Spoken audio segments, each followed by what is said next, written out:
नमस्कार। एक नए दिन में एक नए वीडियो में आपका स्वागत है। समीक्षा अधिकारी के लिए हिंदी की सीरीज में हम लोग इस समय तत्सम और तद्भव शब्द कर रहे हैं और इन शब्दों को रटने के बजाय व्याकरण के नियमों के अनुसार समझने की कोशिश कर रहे हैं। हम लोग अब तक 5 नियम और उनसे संबंधित लगभग 550 शब्द कवर कर चुके हैं और मुझे उम्मीद है कि जिस तरीके से हम लोग इस टॉपिक को पढ़ रहे हैं उससे आपको तत्सम तद्भव शब्दों को रटना नहीं पड़ रहा होगा और जो कंफ्यूजन इस टॉपिक में होता है वो भी खत्म हो रहा होगा।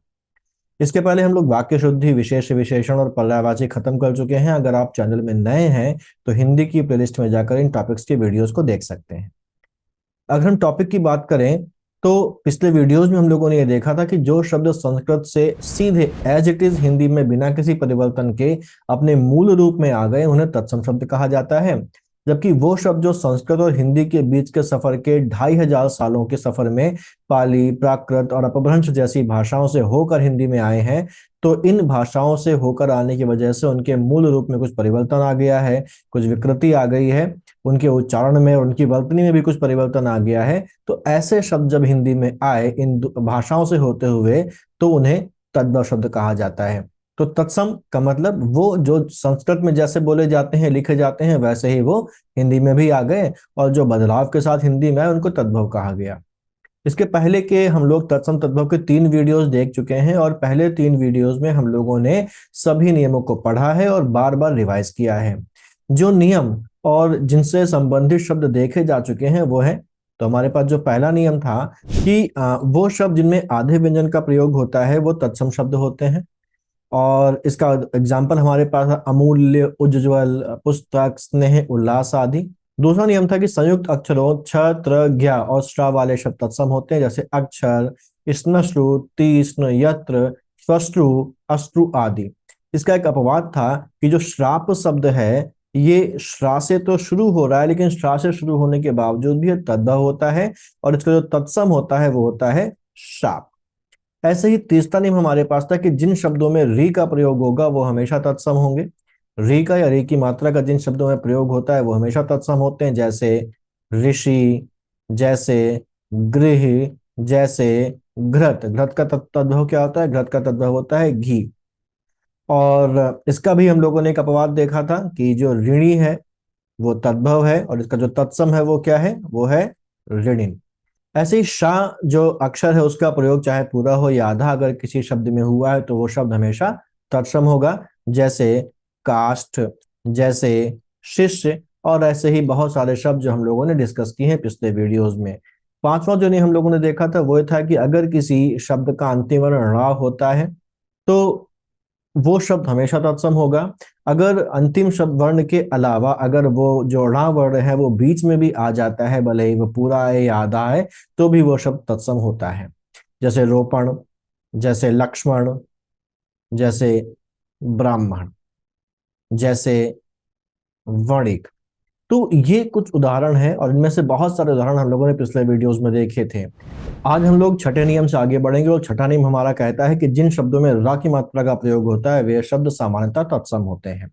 रा की मात्रा कैसे? अगर हम देखें एक शब्द भद्र, तो भद्र में नीचे रा लगा हुआ है तो ये भी एक रा की मात्रा है। अगर हम देखें आशीर्वाद, तो यहाँ पर ऊपर वाला रा लगा हुआ है, इसको उड़ंतुरा बोला जाता है, तो ये भी कैसे है? ये भी तत्सम शब्द होगा।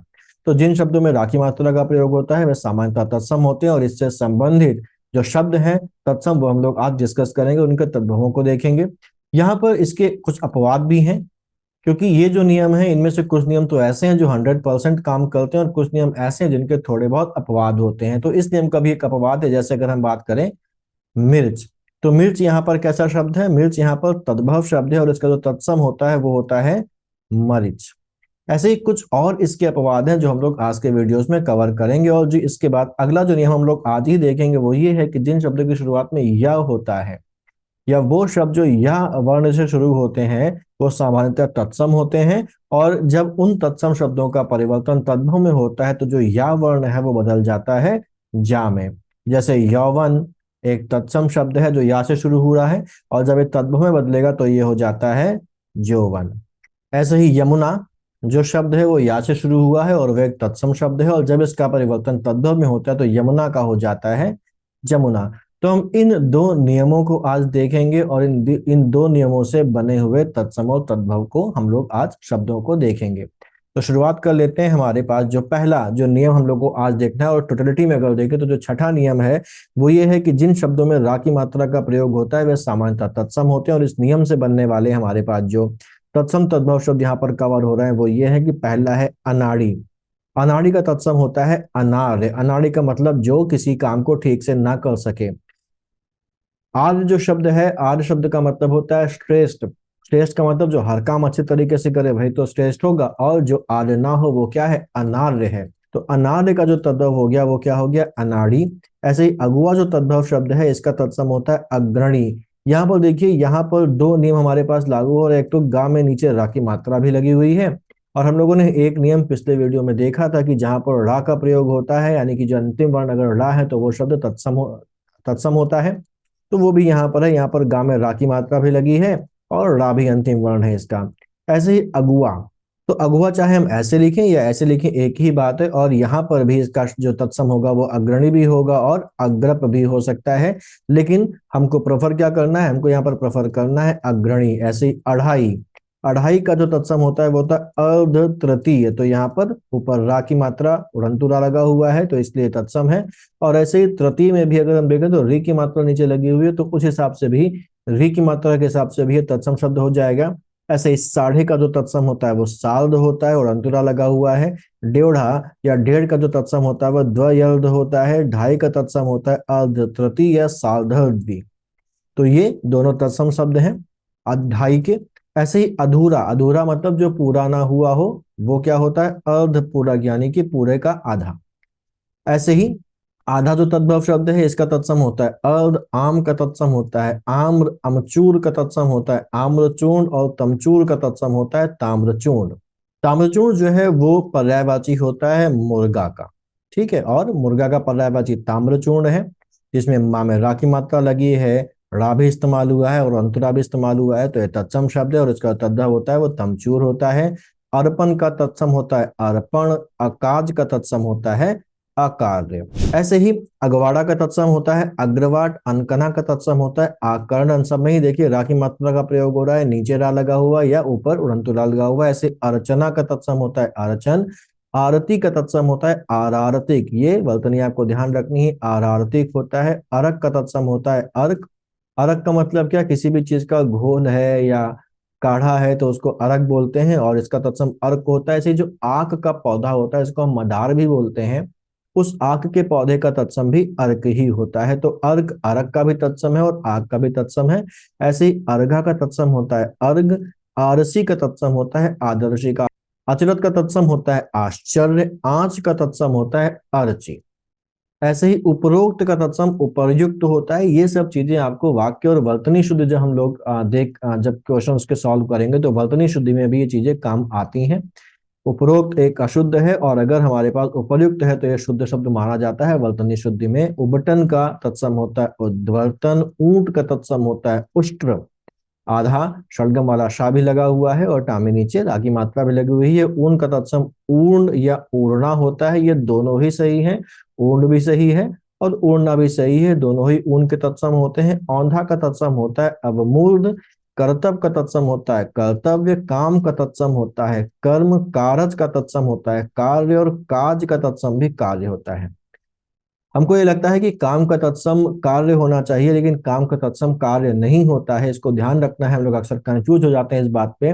काम का तत्सम होता है कर्म और कारज, और काज का तत्सम होता है कार्य। ऐसे ही कपास, जिससे रुई बनती है और जिससे धागे बनते हैं, उस कपास का तत्सम करपास होता है। कपास के ऊपर रा लगा दिया गया परंतु, तो ये क्या बन गया, करपास बन गया, जो कपास का तत्सम होता है। अगला है हमारे पास कौड़ी। कौड़ी का तत्सम है कपर्दिका। कूर का तत्सम होता है क्रूर। कूची या कूची का तत्सम कूर्चिका होता है।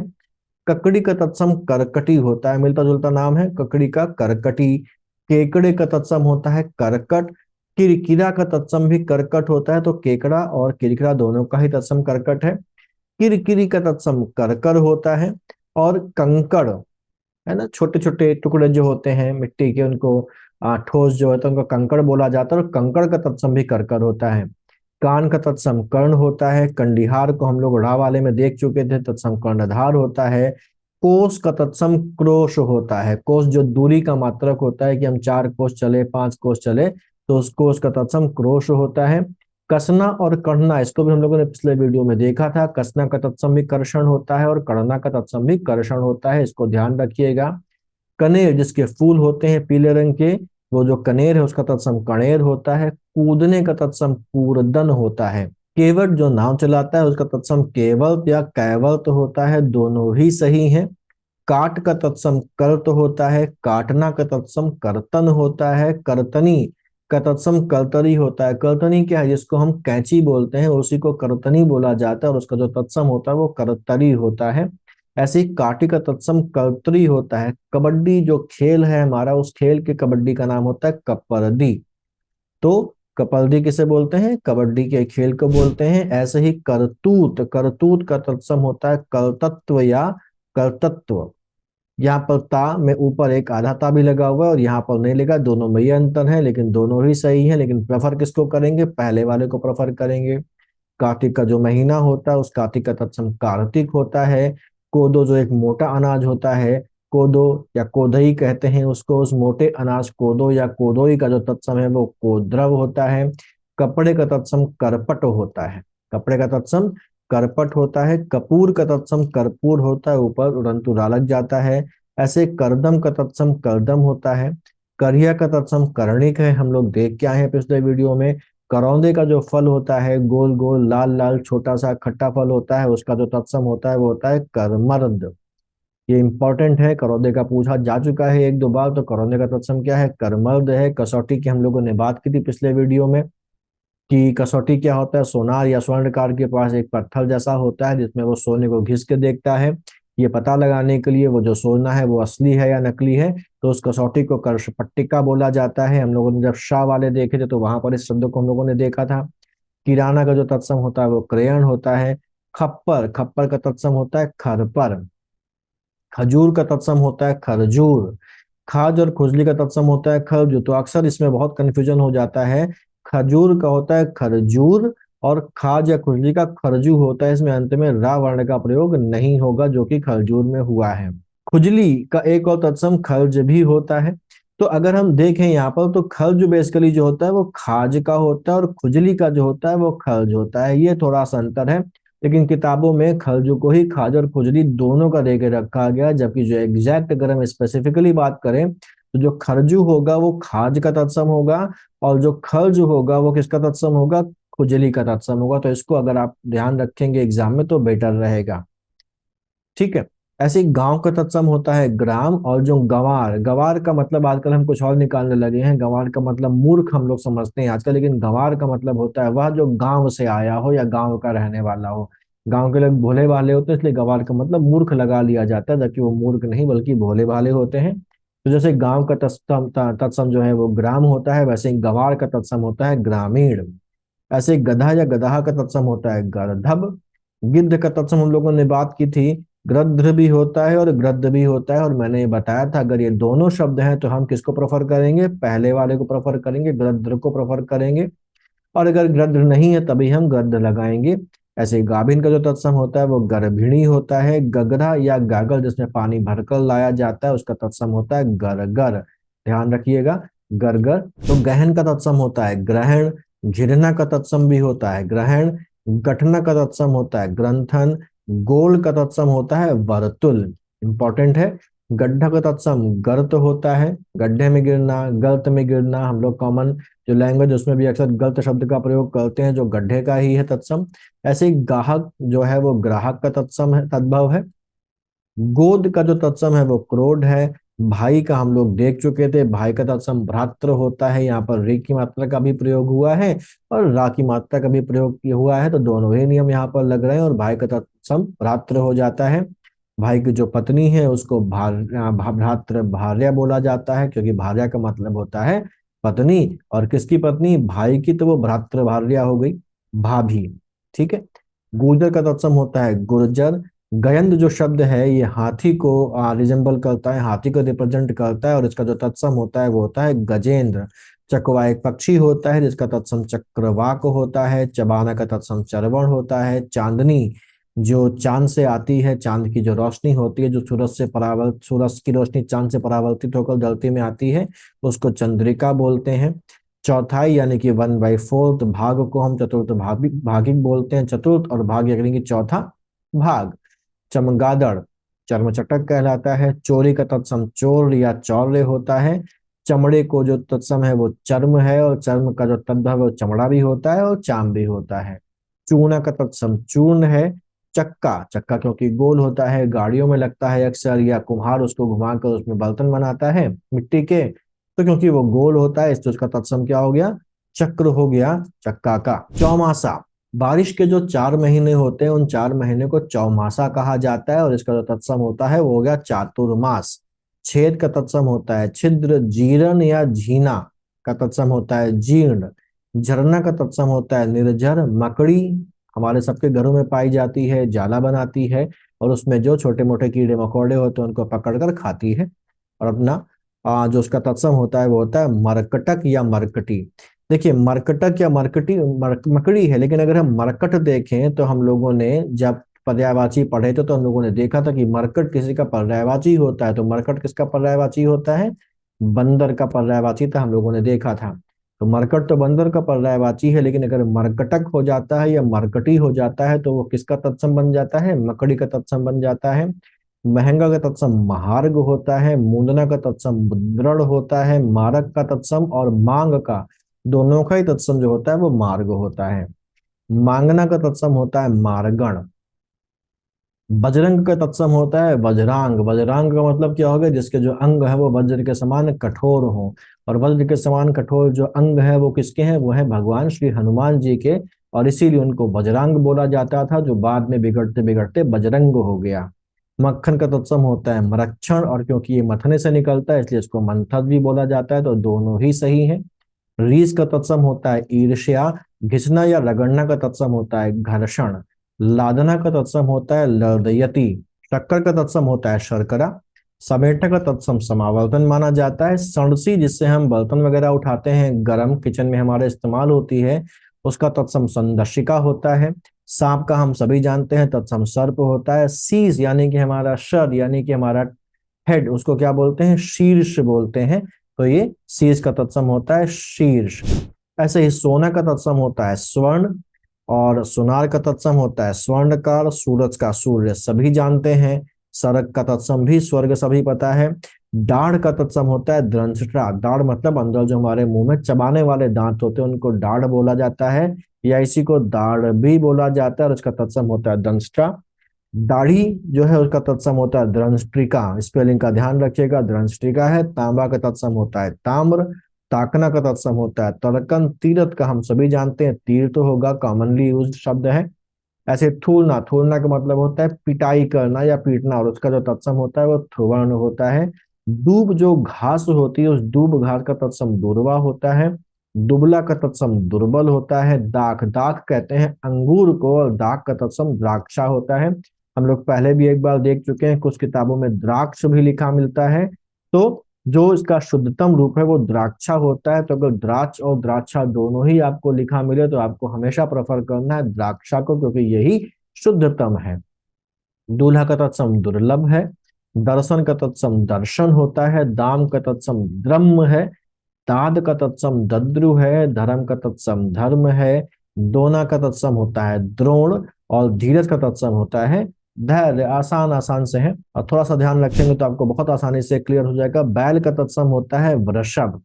तो बैल का तत्सम वृषभ तो होता ही होता है। बैल का एक और तत्सम होता है बलिवर्ध। हम लोगों ने पिछले वीडियो में जब हम लोगों ने षटकोण वाले शाह वाले में देखा था तो मैंने केवल वृषभ बताया था, लेकिन आपको ये ध्यान रखना है कि बैल का तत्सम वृषभ भी होता है, और बैल का तत्सम जो है वो बलिवर्ध भी होता है। बकरा का तत्सम बरकर होता है। बारिश का तत्सम वर्षा होता है, और बरसना का तत्सम होता है वर्षण।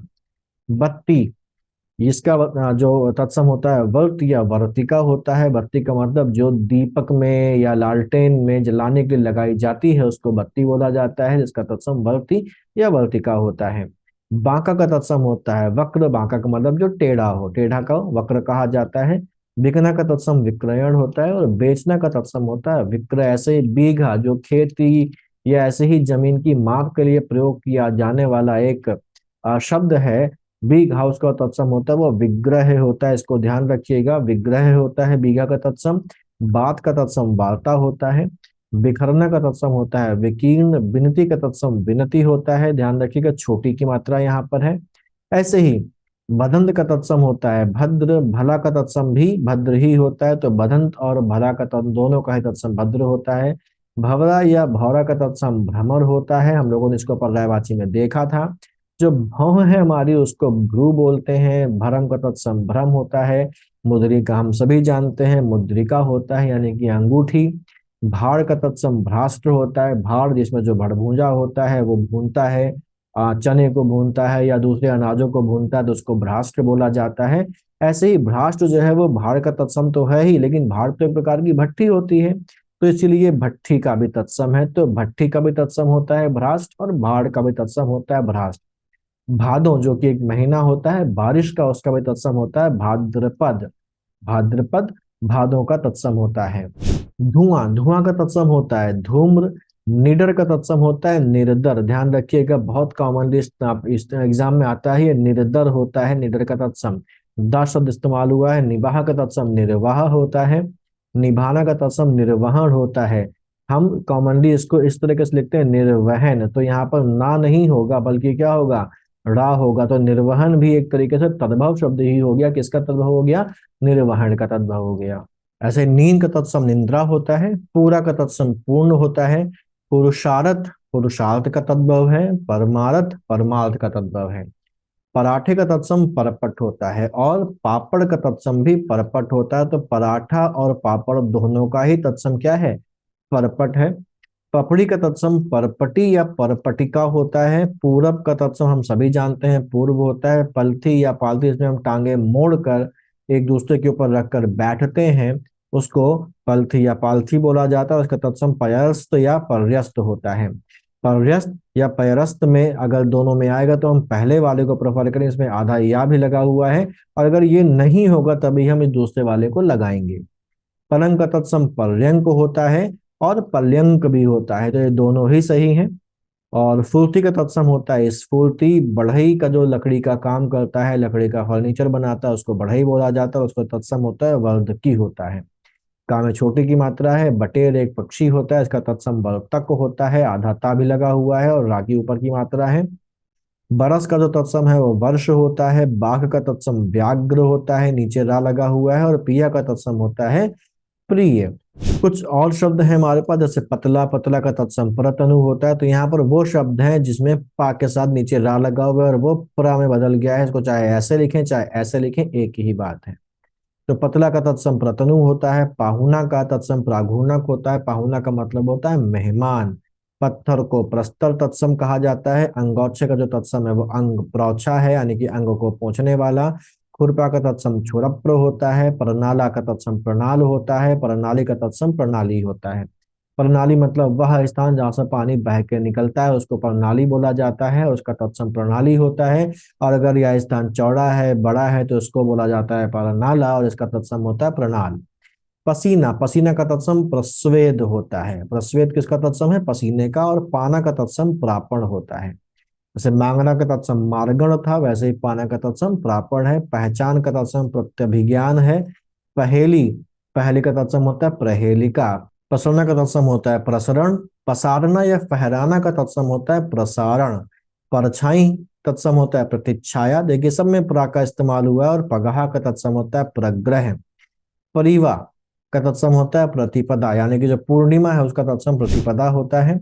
अब यहाँ पर मैंने कहा था कि इन सभी नियमों में से कुछ नियम ऐसे हैं जिनके कुछ अपवाद भी हैं, तो यहाँ पर इस नियम का नियम क्या था कि जिन शब्दों में रा की मात्रा का प्रयोग होता है वे सदैव तत्सम होते हैं, सदैव नहीं सामान्यतः तत्सम होते हैं, ऐसा मैंने बोला था। तो इसके कुछ अपवाद भी हैं। अपवाद क्या है, अपवाद इसलिए है कि यहाँ पर जो तद्भव शब्द है उसमें भी रा की मात्रा का प्रयोग हुआ, तो वो अपवाद हो गया। जैसे यहाँ पर अपकर्ता, ये तद्भव शब्द है और रा की मात्रा का प्रयोग हुआ है, तो ये अपवाद है। और इसका तत्सम क्या होता है, अपकर्त, तो यहाँ पर नीचे रे की मात्रा लग गई। ऐसे ही अपहर्ता में भी तद्भव होने के बावजूद भी रा की मात्रा का प्रयोग ऊपर उड़नतुला प्रयोग हुआ है, और इसका तत्सम हो गया अपहर्त। ईर्षा, ईर्ष्या, ये भी अपवाद है। क्रोधी, क्रोधी में देखिए नीचे तद्भव होने के बावजूद भी रा की मात्रा लगी है, तो इसका होता है क्रुद्ध। हरता का तत्सम होता है हल्त्र। मिर्च का मैंने बता ही था कि यहाँ पर इसका तत्सम मरीच हो जाएगा। छोटे की मात्रा लगी है, गर्मी का ग्रीष्म है, गर्दन का ग्रीवा होगा, मूर्ध का मूर्धन होगा, मूर्ध का मतलब होता है सिर, मस्तक, माथा, और बेधर्म का होता है विधर्म, भरतार या भरतार का होता है भर्त, भरतार का मतलब होता है पति। तो ये अपवाद थे, यहाँ पर रा की मात्रा का प्रयोग तद्भव शब्दों में भी हुआ। तो ये कुछ सीमित अपवाद है, इनका ध्यान रखेंगे, बहुत ज्यादा नहीं है, तो आपका ये जो पॉइंट है ये क्लियर हो जाएगा और गलत नहीं होगा। अब अगले नियम पे आते हैं। अगला नियम हमारे पास जो नियम नंबर 7 है वो ये है कि जिन शब्दों में या होता है शुरुआत में, वे शब्द सामान्यतः तत्सम होते हैं। सामान्यता का मतलब क्या है, हमेशा नहीं होंगे, सामान्यतः तत्सम होते हैं। और यह जो होता है जब वो तद्भव में बदलता है तो वो जा में कन्वर्ट हो जाता है। जैसे जुगति का तत्सम युक्ति है, यानी कि युक्ति जो है ये तत्सम शब्द है, और ये जब तद्भव में बदला तो या का जा में कन्वर्जन हो गया, जुगति हो गया। ऐसे ही यूथ जो है जब ये तद्भव से तत्सम से तद्भव में बदलेगा तो यूथ का जत्था हो जाता है। यौवन का तद्भव जोबन हो जाता है। युवा में जो या है वो जा में बदल के जवां या जवान हो जाता है। ऐसे ही यज्ञोपवीत का जब परिवर्तन होता है तो यज्ञोपवीत में या जा में परिवर्तित हो जाता है, और ये यज्ञोपवीत का तद्भव जनेऊ हो जाता है। यस्य का जिससे हो जाता है, युक्त का जोड़ा हो जाता है, ज्येष्ठ का हो जाता है जेठ। ज्योति का तत्सम हो जाता है ज्योत, योद्धा का तत्सम जोधा हो जाता है, या का जा में कन्वर्जन हो गया। जन्यवास, जहां पर बारात रुकती है उसको जन्यवास बोला जाता है, और जब ये परिवर्तित होता है तद्भव में तो ये जनवास हो जाता है। यम जो मृत्यु के देवता है इनका तत्सम जम है। यजमान का तत्सम होता है जजमान। यादृश का तत्सम होता है जैसा। योगी का तत्सम होता है जोगी। यवनी का तत्सम होता है अजवायन का जो एक मसाला है, अजवायन का तत्सम यवनिका होता है। याति जो है वो जाना का तत्सम है। ऐसे ही युगल, युगल का तत्सम होता है जुगल। यत्न का तत्सम होता है जतन। यशोदा, इनका तत्सम हो गया जसोदा, या का कन्वर्जन जा में हो गया। ऐसे ही यश में या का कन्वर्जन जा में हो गया, और शाह ये बदल जाता है तत्सम से तद्भव में जाने पर सा में। तो यश का हो गया जस। जंतर का हो जो है वो यंत्र का तद्भव है। यव जो तत्सम शब्द है इसका तद्भव जव या ज हो जाता है, यहाँ भी या का परिवर्तन जा में हो गया। यमुना जो नदी है इसका तत्सम यमुना से जमुना हो जाता है तद्भव शब्द। यज्ञ जो है वो यज्ञ का तद्भव है। जति जो है वो यति का तद्भव है। तो ये दो नियम हम लोगों ने आज देखे, और ये लगभग 220 के आसपास हमारे तत्सम और तद्भव शब्द हैं। तो लगभग 550 तत्सम और तद्भव शब्द हम लोग पहले देख चुके हैं 3 वीडियोज में, और यहाँ पर 220 के आसपास है तत्सम और तद्भव शब्द हैं। तो लगभग हमारे पास 750 पौने 800 जो तत्सम तद्भव शब्द यहाँ तक हो गए हैं तैयार। मुझे उम्मीद है कि आपको तैयार करने में कुछ आसानी हो रही होगी, आपको लॉजिकली ये चीजें समझ में आ रही होंगी, और आपके कंसेप्ट्स भी क्लियर हो रहे होंगे। तो अगर आपको ये वीडियो अच्छा लगा है तो इस वीडियो को लाइक करें, अपने दोस्तों के साथ शेयर करें, अपनी राय मुझे कमेंट में जरूर बताएं, और चैनल को सब्सक्राइब जरूर कर लें। इसके बाद हम लोग अगले वीडियोस में लेके आएंगे तत्सम तद्भव के बचे हुए जो टॉपिक्स हैं, बचे हुए जो नियम हैं, और जो बचे हुए तत्सम तद्भव शब्द हैं। हम लोग लगभग 1000 के आसपास तत्सम तद्भव शब्द यहाँ पर कवर कर लेंगे, उससे थोड़ा सा ज्यादा ही शायद कवर कर लेंगे, और आपको बिल्कुल भी पता नहीं चलेगा कि कब आपके तत्सम तद्भव शब्द यहाँ पर तैयार हो गए। और अगर आप इसको ठीक से फॉलो कर लेते हैं तो मुझे पूरा यकीन है कि आप 60 में से 60 जो नंबर है वो जरूर लेके आएंगे, क्योंकि हम लोग 4 टॉपिक तो कवर कर चुके ही हैं।